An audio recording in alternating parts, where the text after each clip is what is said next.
Hello students, जैसा कि आप सभी को विदित है, रेलवे बोर्ड के द्वारा 8/2024-2025 विज्ञापन जारी किया गया है और इस विज्ञापन के माध्यम से 300 से कुछ अधिक पद, जिनमें कि मुख्य विधि सहायक, पब्लिक प्रोसिक्यूटर,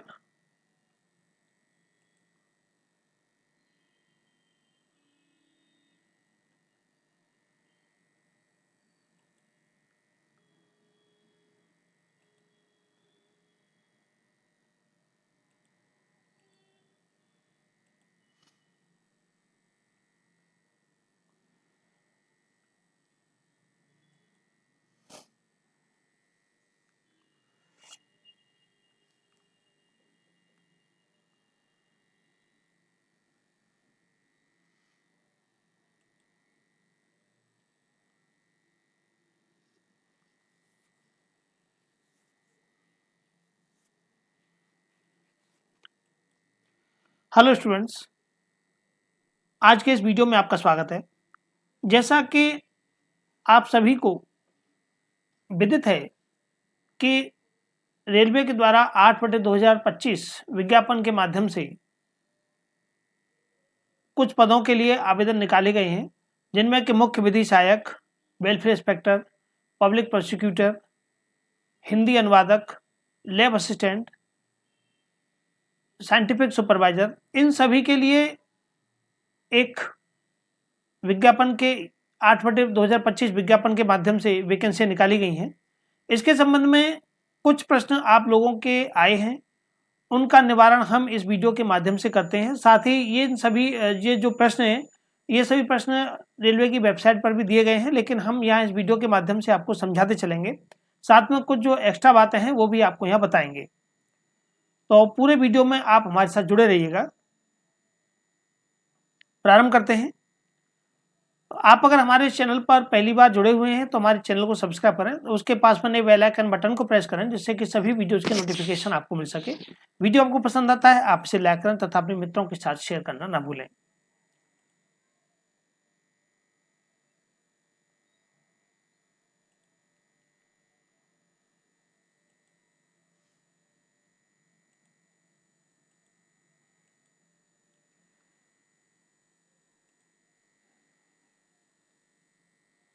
देखिए, जो क्वेश्चन स्टूडेंट्स के द्वारा पूछे जाते हैं, केंद्रीकृत रोजगार सूचना संख्या 8/2025 आइसोलेटेड कैटेगरी के संबंध में प्रश्न यहाँ पहला दिया हुआ है कि CEN 8/2025 के लिए आवेदन पंजीकरण प्रारंभ होने की तिथि क्या है। तो ये 30/12/2025 अर्थात आज की तिथि से आवेदन किए जाने की प्रक्रिया प्रारंभ हो चुकी है। तो आप आवेदन आज की तिथि से कर सकते हैं, लेकिन ध्यानपूर्वक संभलते हुए कीजिएगा, कहीं कोई गलती ना हो। दूसरा है कि 8/2025 के लिए ऑनलाइन आवेदन जमा करने की अंतिम तिथि क्या है। तो अंतिम तिथि है 29/1/2026 और रात्रि 23:59 तक।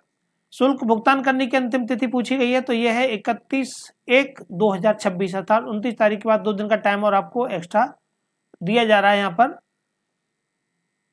फीस जमा करने के लिए। अगला है कि आवेदन पत्र में संशोधन करने के लिए तिथियां क्या हैं। तो संशोधन किए जाने के लिए 1 फरवरी 2026 से लेकर के 10 फरवरी 2026 तक ये प्रक्रिया प्रारंभ रहेगी। यदि उम्मीदवार खाता बनाए फॉर्म अर्थात ईमेल आईडी और मोबाइल नंबर से, ध्यान रखिएगा आपका अपना ईमेल आईडी और मोबाइल नंबर होना चाहिए, बिना उसके आपका अकाउंट जनरेट नहीं होगा। मैं भरा गया विवरण और चयनित आरआरबी को छोड़कर के किसी भी विवरण में संशोधन, परिवर्तन या सुधार करना चाहते हैं तो वे प्रत्येक बार संशोधन शुल्क 250 रुपये आपको जमा करना पड़ेगा और आप संशोधन कर सकते हैं। यानी कि आप अपने ईमेल आईडी में संशोधन नहीं कर सकते, मोबाइल नंबर में संशोधन नहीं कर सकते और साथ में जो आरआरबी आप चूज कर रहे हैं उसमें भी आप संशोधन नहीं कर सकते हैं। ध्यान रखिएगा, आरआरबी चेंज नहीं होगा, आपका मोबाइल नंबर जो बेसिक जानकारी है और ईमेल आईडी है ये चेंज नहीं होगा। बाकी इसके बाद में आप जो भी चाहें वो चेंज कर सकते हैं। 250 रुपये पर चार्जेज आपको चेंजेस का, एक बार चेंजेस का 250 रुपये, दोबारा चेंज करते हैं फिर 250 रुपये आपको भुगतान करना होगा। कृपया ध्यान दें कि खाता बनाए फॉर्म में भरा गया विवरण और चुने गए आरआरबी को संशोधित नहीं किया जा सकता है। एक बार आपने ईमेल आईडी या मोबाइल नंबर जो दे दिया है अपने नाम के साथ में, क्योंकि आधार नंबर के साथ पूरा एक खाता आपका लिंक रहेगा, तो इनके अलावा आप बाकी चेंज कर सकते हैं, ये इनको चेंज नहीं कर पाएंगे। मेरा अंतिम परिणाम 29/1/2026 के बाद आने की उम्मीद है, क्या मैं आवेदन कर सकता हूं? तो यदि आपकी मार्कशीट या आपका जो रिजल्ट है वो 29 जनवरी के बाद आता है तो आप इसके लिए आवेदन नहीं कर सकते हैं। नहीं, लिखा हुआ है निर्धारित शैक्षिक, तकनीकी, व्यावसायिक योग्यता के अंतिम परिणामों की प्रतीक्षा कर रहे उम्मीदवार आवेदन करने के लिए पात्र नहीं है। उम्मीदवारों के पास में इस सीईएन के लिए ऑनलाइन आवेदन जमा करने की अंतिम तिथि तक या उससे पहले निर्धारित शैक्षिक, तकनीकी या व्यावसायिक अर्हता होनी आवश्यक है। अगला है कि खाता बनाने अर्थात क्रिएट अकाउंट के लिए क्या आवश्यकताएं हैं?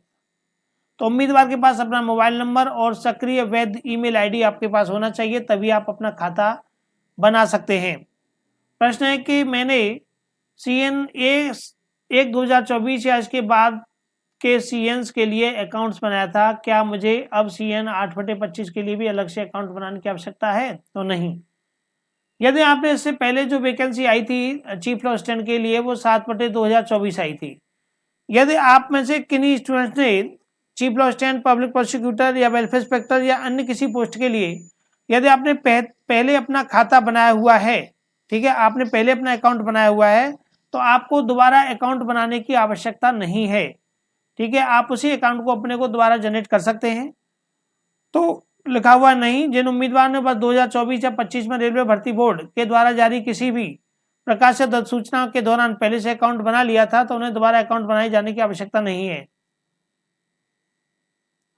अगला है खाता बनाने की प्रक्रिया क्या है? तो अप्लाई बटन पर क्लिक करना है, क्रिएट एन अकाउंट करना है तथा चुने हुए मोबाइल नंबर और ईमेल आईडी के सहित पूछे गए सभी विवरण दर्ज करने होंगे। उम्मीदवारों के मोबाइल नंबर और ईमेल आईडी पर ओटीपी भेजा जाएगा, ध्यान रखिएगा दोनों पे आएगा। मोबाइल नंबर और ईमेल आईडी पर ओटीपी भेजा जाएगा और उसके बाद में इसी को दर्ज करने पर आपका जो अकाउंट है वो बनेगा। क्या मैं खाता बनाए यानी क्रिएट अकाउंट का विवरण में संशोधन कर सकता हूं? तो एक बार अकाउंट खाता बन जाने के बाद में उम्मीदवार क्रिएट एन अकाउंट में किसी भी प्रकार से संशोधन नहीं कर सकते हैं, तथापि उचित तथा वास्तविक कारण होने के मामले में उम्मीदवार आवश्यक दस्तावेज के साथ ईमेल आपको इस पर, ठीक है, इस rrb.help@csc.gov.in पर अनुरोध कर सकते हैं। ऐसे मामले में जांच की जाएगी और यथा उचित निर्णय लिया जाएगा। ऐसे मामलों में आवश्यक संशोधनों को बैक एंड में किया जाएगा तथा उम्मीदवारों को उनके पंजीकृत ईमेल पर सूचित किया जाएगा। अगर वहां से आपके प्रॉपर वास्तव में आपका मोबाइल नंबर या ईमेल आईडी में कोई वास्तव में त्रुटि या गड़बड़ है, उसके लिए आपको पहले इस मेल पर मेल करना होगा, आरआरबी के मेल पर। उसके बाद वहां से आपके मेल पर सूचना आएगी कि आप इसको बदल सकते हैं या नहीं बदल सकते, तब आप उसको चेंज करेंगे। खाता बनाए यानी क्रिएट का अकाउंट के बाद अगली प्रक्रिया क्या होगी? तो उसके बाद आपको होम पेज पर जाना होगा। होम पेज पर जाने के बाद में अप्लाई टैब के तहत में ड्रॉप डाउन मेन्यू में apply already have an account यानी आपका अपना आपने अकाउंट बना लिया। अकाउंट के बाद में आप ऑलरेडी हैव अकाउंट यानी कि आपका ऑलरेडी अकाउंट बना हुआ है, तो उस पर आपको क्लिक करना होगा।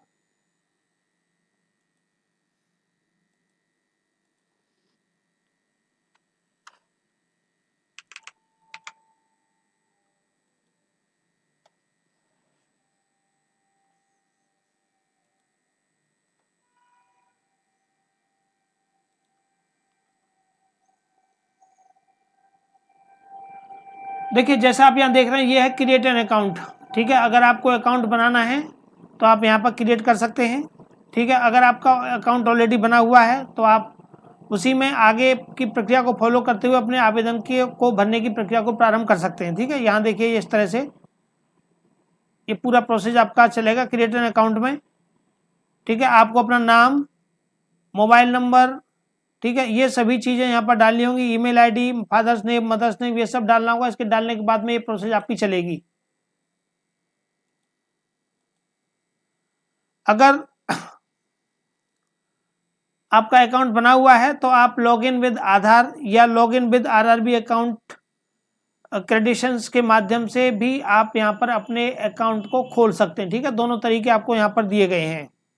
और नहीं है अकाउंट तो आप पहले क्रिएट एन अकाउंट कीजिएगा, उसके बाद फिर जब अकाउंट क्लियर हो जाता है उसके बाद आधार के माध्यम से आप अपने अकाउंट को खोल सकते हैं और फॉर्म भर सकते हैं। इसके बाद लिखा हुआ है कि यहाँ 5 विस्तृत अनुभाग दिए गए हैं। व्यक्तिगत विवरण यानी कि जब आप उसको फॉर्म को भरेंगे तो आपकी पर्सनल डिटेल, अन्य विवरण, आपकी शैक्षिक योग्यता, प्रोफाइल, दस्तावेज, अपलोड, प्राथमिकता और पुनर्वालोकन और जमा, लास्ट में सबमिट करने की ये इतने स्टेप आएंगे। उतने स्टेपों के बाद में आपका फॉर्म जो है सबमिट हो जाएगा। यानी आपको जो भी स्टेप आते जाएंगे उसमें आगे बढ़ते जाना है, उसको सेव करते जाना है। ये भी ध्यान रखिएगा, सेव करते जाना है, ठीक है। व्यक्तिगत विवरण दर्ज करने के बाद में उसे सेव करें और अगले अनुभाग पर आगे बढ़ें और इसी तरह से आगे बढ़ते जाएं जब तक कि उम्मीदवार अंतिम अनुभाग या प्राथमिकता और पूर्वालोकन और जमा करने तक न पहुंचे। यानी फीस जमा करने तक की प्रक्रिया लास्ट की रहती है। जब तक आप वहां तक कंप्लीट नहीं हो जाते तब तक आप अपने आवेदन को आगे बढ़ाते रहें और उसे सेव करते रहें। अगला है, क्या आवेदन भरने के लिए मोबाइल का उपयोग कर सकते हैं? कर तो सकते हैं, लेकिन प्रॉपर मोबाइल का उपयोग करने में असुविधा रहती है, ठीक है। सभी फंक्शन फीचर सही तरह से कार्य नहीं कर पाते, इसीलिए आप डेस्कटॉप या लैपटॉप का उपयोग करें, वो ज़्यादा बेहतर रहेगा।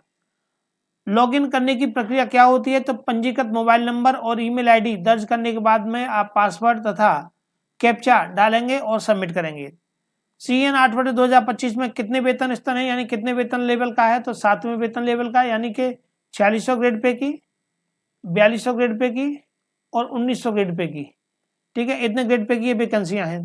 क्या मैं अलग अलग वेतन स्तर के लिए संयुक्त आवेदन जमा कर सकते हैं? ध्यान से समझिएगा, क्या हम अलग अलग वेतन स्तर के लिए संयुक्त आवेदन यानी एक ही आवेदन कर सकते हैं? हाँ, कर सकते हैं, लेकिन बशर्ते ध्यान रखिएगा कि वो RRB में उन सभी, मान लीजिए सपोज कीजिए कि आप CLA, वेलफेयर इंस्पेक्टर और पब्लिक प्रोसिक्यूटर, इन तीनों के लिए आवेदन करते हैं, तो इन तीनों के लिए आवेदन आप कर सकते हैं, लेकिन उस एक ही RRB में, ठीक है, एक ही RRB में आपको करने होंगे। अगर एक RRB में तीनों पद नहीं है तो नहीं कर पाएंगे। अगर कोई एक दे रखा है तो एक से, कोई दो दे रखे हैं तो दोनों से, और तीन दे रखे हैं तो तीनों से।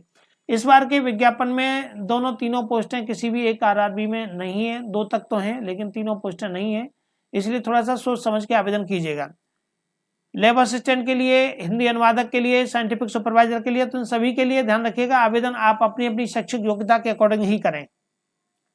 अगला है कि क्या मैं अलग अलग वेतन स्तरों के लिए अलग अलग RRB में आवेदन कर सकते हैं? तो नहीं, अलग अलग वेतन स्तर के लिए आप अलग अलग RRB में आवेदन नहीं कर सकते। क्या हम एक से अधिक RRB के लिए आवेदन कर सकते हैं? तो एक से अधिक RRB के लिए भी आप आवेदन नहीं कर सकते। आपको ऐसा नहीं करना चाहिए। एक से अधिक रेलवे बोर्ड में आवेदन करने पर सभी आवेदन अस्वीकृत कर दिए जाएंगे तथा रेलवे भर्ती बोर्ड आपको रेलवे भर्ती प्रकोष्ठ की होने वाली सभी आगामी परीक्षाओं में बैठने से वंचित कर देगा। अगला है कि क्या मैं एक ही RRB में एक से अधिक आवेदन कर सकता हूं? ध्यान समझिएगा, एक ही RRB में एक से अधिक आवेदन नहीं कर सकते। आपको ऐसा नहीं करना चाहिए। एक ही रेलवे भर्ती बोर्ड में एक से अधिक आवेदन करने पर आवेदन अस्वीकृत कर दिए जाएंगे। अगला है कि हमारे द्वारा लेसिक सर्जरी कराई गई है, क्या हम आवेदन के लिए पात्र हैं? इसके लिए इन्होंने पैरा 3.0, जिसमें जो लेसिक लेजर या लेसिक सर्जरी जो कराई जाती है वो चिकित्सा लेवल B1 के अंतर्गत आती है, ठीक है। जो चिकित्सा का लेवल है वो B1 इसमें आता है। आधार सत्यापन की आवश्यकता क्यों होती है? उम्मीदवारों की वास्तविकता सुनिश्चित करने के बाद में और परीक्षा के दौरान प्रतिरूपण को रोकने के लिए आधार सत्यापन आवश्यक होता है। रेलवे भर्ती बोर्ड आधार विवरण को किसी भी तीसरे पक्ष के साथ में साझा नहीं करेंगे अथवा इस CN 8/2025 के उद्देश्यों के अलावा किसी भी अन्य प्रयोजन के लिए उसका उपयोग नहीं किया जाएगा। अगला है कि अगर मेरे पास आधार नहीं है तो मुझे क्या करना चाहिए? यदि उम्मीदवार के पास आधार नहीं है तो वे निम्नलिखित दस्तावेजों में से किसी का विवरण दे सकते हैं। ड्राइविंग लाइसेंस का दे सकते हैं, पासपोर्ट का दे सकते हैं, पैन का दे सकते हैं और वोटर ID का दे सकते हैं। हालांकि आधार सबके पास रहता है। नियोक्ता ID का दे सकते हैं या फिर स्कूल, कॉलेज, विश्वविद्यालय की ID का दे सकते हैं। ऑनलाइन आवेदन में चयनित दस्तावेजों को CBT यानी प्रदर्शन परीक्षा, कौशल प्रशिक्षण परीक्षा, दस्तावेज सत्यापन एवं चिकित्सा परीक्षा आदि के दौरान प्रस्तुत किया जाएगा। यदि हमने अपना नाम पहले ही बदल दिया है तो हमें कौन सा दस्तावेज प्रस्तुत करना होगा? बहुत से लोग नाम चेंज कर देते हैं, तो आवेदकों के पास में नाम परिवर्तन के लिए राजपत्रित अधिसूचना या संबंधित कानूनी दस्तावेज होना चाहिए और भर्ती प्रक्रिया के दौरान अनुरोध पर उसे प्रस्तुत करने के लिए तैयार रहना चाहिए। दस्तावेज सत्यापन के समय इसे जमा किया जाना चाहिए। उम्मीदवार को खाता बनाने क्रिएट अकाउंट के दौरान में मूल नाम और परिवर्तित नाम भी भरना होगा, ठीक है। जब आप क्रिएट अकाउंट करते हैं तो आपको मूल नाम भी भरना होगा और अपना परिवर्तित नाम है वो भी आपको भरना होगा। ऐसे मामलों में आवेदन में दोनों नाम दर्शाए जाएंगे। अगला है कि यदि हम अपने अकाउंट में साइन इन करने के लिए पासवर्ड भूल जाते हैं तो हमें क्या करना होगा? अगर आप पासवर्ड भूल जाते हैं तो फॉरगेट पासवर्ड का वहाँ पर ऑप्शन रहता है, ठीक है। फॉरगेट पासवर्ड का प्रयोग करके आप अपने पासवर्ड को दोबारा रीजनरेट कर सकते हैं और आप सभी लोग इसके विषय में जानते भी हैं। अगला है कि क्या हम अपना पासवर्ड बदल सकते हैं? तो हाँ, उम्मीदवार अपना पासवर्ड बदल सकता है, चेंज पासवर्ड का ऑप्शन रहता है, आप उसे बदल दीजिएगा। क्या हम अपना चयनित आरआरबी बदल सकते हैं? तो चयनित आरआरबी जो आपने एक बार चूज कर लिया है, मान लिया आपने अजमेर चूज कर लिया है, तो अजमेर के अलावा आप दूसरा आरआरबी चूज करना चाहते हैं, पटना चूज करना चाहते हैं, और जम्मू कश्मीर, इलाहाबाद या कोई भी और आरआरबी आप चूज नहीं कर पाएंगे, ठीक है। इसलिए एक बार आरआरबी को चूज करने से पहले विज्ञापन को सही प्रकार से पढ़ लीजिएगा। अगला है कि क्या हम आवेदन प्रक्रिया के दौरान अपना विवरण बदल सकते हैं? बदल सकते हैं, लेकिन केवल आपके मोबाइल नंबर, आईडी के अलावा और बाकी चीज़ों को आपके द्वारा चेंज किया जा सकता है, लेकिन आरआरबी चेंज नहीं होगा। निःशुल्क यात्रा प्राधिकरण निःशुल्क रेलवे पास के लिए कौन पात्र होता है? तो केवल अनुसूचित जाति और अनुसूचित जनजाति के उम्मीदवारों को निःशुल्क यात्रा पास दिया जाता है। अगला है कि यह सुविधा निःशुल्क यात्रा प्राधिकरण या निःशुल्क रेलवे पास का लाभ कैसे उठाया जाएगा? तो अनुसूचित जाति और जनजाति के कैंडिडेट हैं, वही केवल इसका लाभ उठा सकते हैं। अगला है कि मैं निःशुल्क यात्रा सुविधा कैसे प्राप्त कर सकता हूं? तो अनुसूचित जाति, अनुसूचित जनजाति के पात्र उम्मीदवारों को इस मामले में उनके शहर सूचना पर्ची ई कॉल लेटर में ही निःशुल्क यात्रा प्राधिकरण यानी श्रेणी रेलवे पास दिया जाता है। अगला है कि मैं अपना जाति प्रमाण पत्र अपलोड करने में असमर्थ हूं, यदि इसकी जांच करें कि क्या स्कैन किया गया दस्तावेज या पीडीएफ प्रारूप में है और उसकी माप 500 KB से कम होनी चाहिए। अगर आप ध्यान रखिएगा, पीडीएफ फॉर्मेट में आपको डालना है, पीडीएफ फॉर्मेट में डालना है, और उसके साथ साथ उसका जो साइज है वो 500 KB से कम होना चाहिए, ठीक है। इससे अगर 1 KB भी अधिक होगा तो वो नहीं लेगा।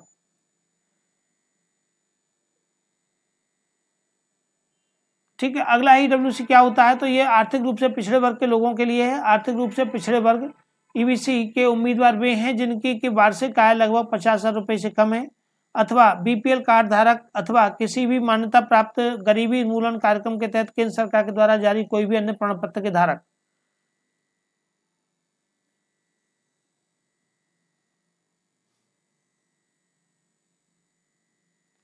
अगला है कि क्या ईबीसी के लिए पद आरक्षित हैं? तो नहीं, ईबीसी के लिए कोई भी पद आरक्षित नहीं है।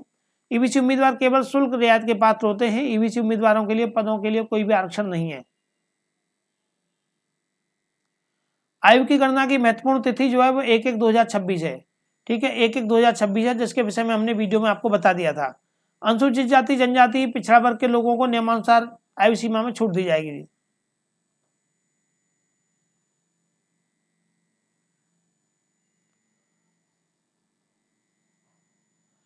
अगला है कि मैं वर्तमान में सशस्त्र बल यानी सेना में कार्यरत हूं, क्या मैं भूतपूर्व सैनिक के लिए आवेदन कर सकता हूं? तो अतः भूतपूर्व सैनिक के लिए आवेदन कर सकते हैं यदि आपको इस सीएन के लिए आवेदन जमा करने की अंतिम तिथि से 1 वर्ष के भीतर यानी कि 29/1/2026 को या उससे पहले सेवा मुक्त कर दिया जाएगा, तो आप उसके लिए आवेदन, यानी कि 29 तारीख से पहले पहले आपको वो सर्विस जो आपको छोड़नी होगी या जिस तरह से भी हो आपको सेवा मुक्त किया जाएगा, तभी आप भूतपूर्व सैनिक की कैटेगरी में आएंगे।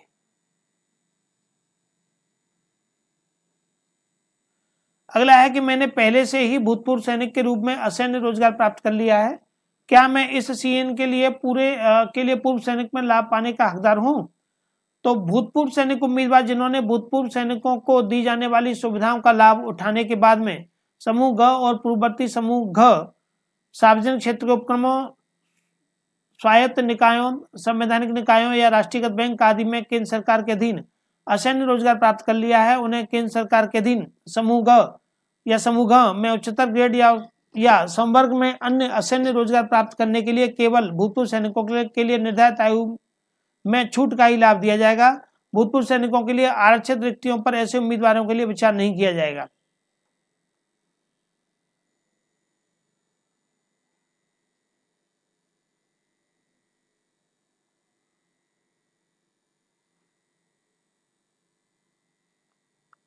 अगला है फिजिकली हैंडीकैप्ड कैंडिडेट से संबंध में कि पीडब्ल्यूडी के लिए निर्दिष्ट दिव्यांगता का बेंचमार्क डिग्री क्या है? तो लगभग 40% यानी 40% या उससे अधिक की दिव्यांगता या विकलांगता होनी चाहिए, तभी आपको यहाँ लाभ दिया जाएगा।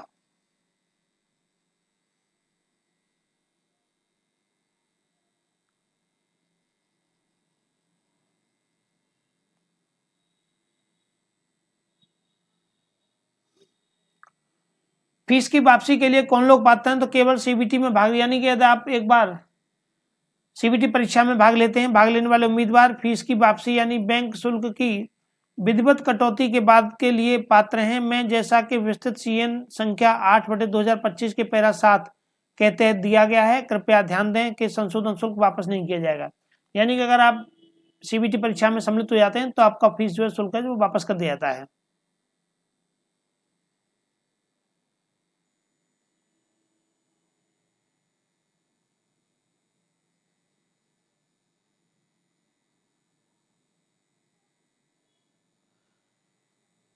आगे है कि आवेदन में केवल मैट्रिकुलेशन दिखाई दे रहा है, मैं अपनी आगे की योग्यताएं कैसे भरूं? तो देखिए उसमें ऐड बटन का ऑप्शन आता है, उस ऐड पर क्लिक करके आप आगे अपनी अदर क्वालिफिकेशन, हाई स्कूल के बाद में इंटर, ग्रेजुएशन, एलएलबी या अदर जो भी क्वालिफिकेशन है उनको आप भर सकते हैं। यदि मैट्रिक और अन्य योग्यता प्रमाण पत्रों पर केवल उत्तीर्ण होने का महीना और वर्ष उपलब्ध है तो मुझे आवेदन में कौन सी तारीख दर्ज करनी होगी? यदि किसी योग्यता प्रमाण पत्र पर तारीख उपलब्ध नहीं है तो प्रमाण पत्र पर उपलब्ध महीने की अंतिम तारीख दर्ज करें। ध्यान रखिएगा, नहीं है तो उपलब्ध जो महीना आपको दिया गया है, मान लीजिए उसने लिख दिया 7, तो 7वें महीने की अंतिम तारीख, तो महीने की अंतिम तारीख को दर्ज करना। उदाहरण के लिए मई 2025 लिखा हुआ है तो 31 मई 2025 का आपको उल्लेख करना होगा। यदि जिला राज्य का विभाजन हो गया है तो मुझे किस जिला या राज्य का उल्लेख करना होगा? तो वर्तमान जिले राज्य का उल्लेख किया जा सकता है, क्योंकि विभाजन से पहले से संबंधित राज्य के लिए कुछ जिले नहीं दिखाए जाएंगे, यानी कि आंध्र प्रदेश के 2 राज्य आंध्र प्रदेश और तेलंगाना में विभाजन के बाद में संयुक्त आंध्र प्रदेश राज्य के जिलों को आंध्र प्रदेश और तेलंगाना में विभाजित किया गया है। इसके अलावा संबंधित राज्यों के जिलों को और विभाजित किया गया है।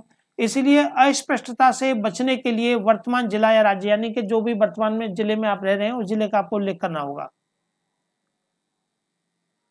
कुल मिलाकर के कौन कौन से दस्तावेज अपलोड करने होंगे? तो सभी उम्मीदवारों को निर्धारित निर्देशों के अनुसार अपनी स्कैन की गई फोटो और स्कैन किए गए हस्ताक्षर अपलोड करने होंगे। अनुसूचित जाति और जनजाति उम्मीदवारों को मुफ्त यात्रा पास का लाभ लेने के लिए अपना जाति प्रमाण पत्र भी अपलोड करना होगा।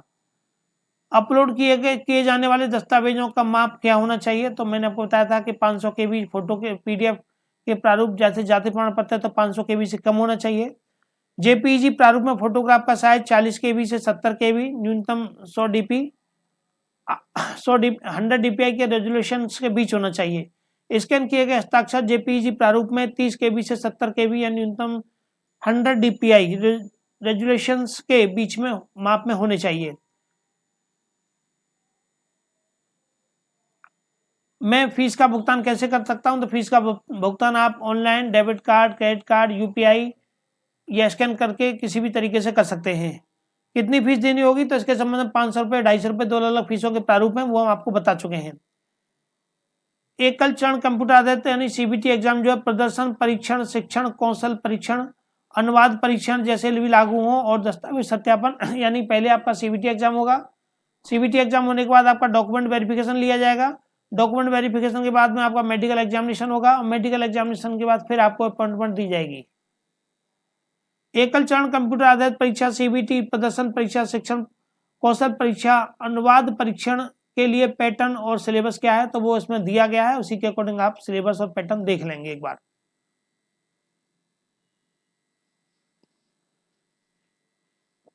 अगला प्रश्न है कि क्या मुझे उन सभी पदों के लिए वरीयता क्रम प्रदान करना चाहिए जिसके लिए मैं पात्र हूं? तो आप अपना वरीयता क्रम जो भी RRB आप चूज करते हो उस RRB में आप अपनी शैक्षिक योग्यता के अनुसार वरीयता क्रम दे सकते हैं कि आप पहले किसको वरीयता देना चाहते हैं, दूसरे नंबर पर किसको देना चाहते हैं, तीसरे नंबर पर किसको देना चाहते हैं। आवेदन जमा करने से संबंधित प्रश्नों के मामले में मुझे किससे संपर्क किया जाना चाहिए? तो संपर्क के लिए इन्होंने संपर्क सूत्र अपना ईमेल आईडी दिया हुआ है, इस ईमेल आईडी पर या फोन नंबर दिए गए, इन फोन नंबरों पर आप संपर्क कर सकते हैं सुबह 10 बजे से लेकर के शाम को 5 बजे तक। अगर आवेदन आपका अस्वीकृत कर दिया गया है तो उसके कारण आपका कोई भी शुल्क वापस नहीं किया जाएगा और आप अपना शुल्क जमा करने के बाद में उस आवेदन का प्रिंट आउट ले सकते हैं। सो स्टूडेंट्स, ये थी पूरी जानकारी इस विज्ञापन 8/2025 के संबंध में।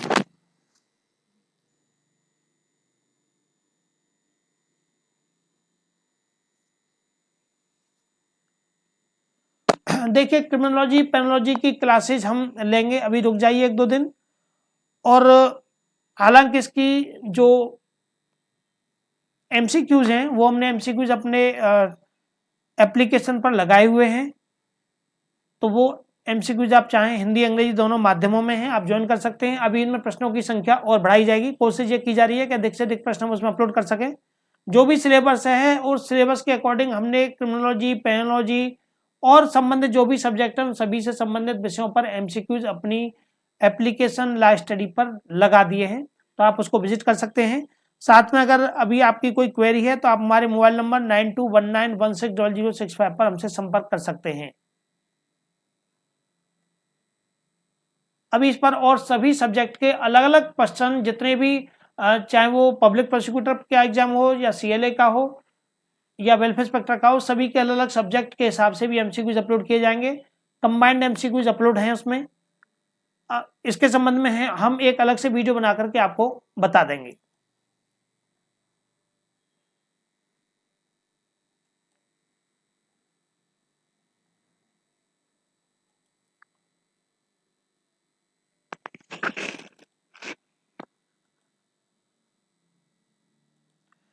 सो स्टूडेंट्स, ये थी 60-62 प्रश्नों के माध्यम से इस आवेदन को कंप्लीट किए जाने की पूरी प्रक्रिया से संबंधित प्रश्नों की जानकारी।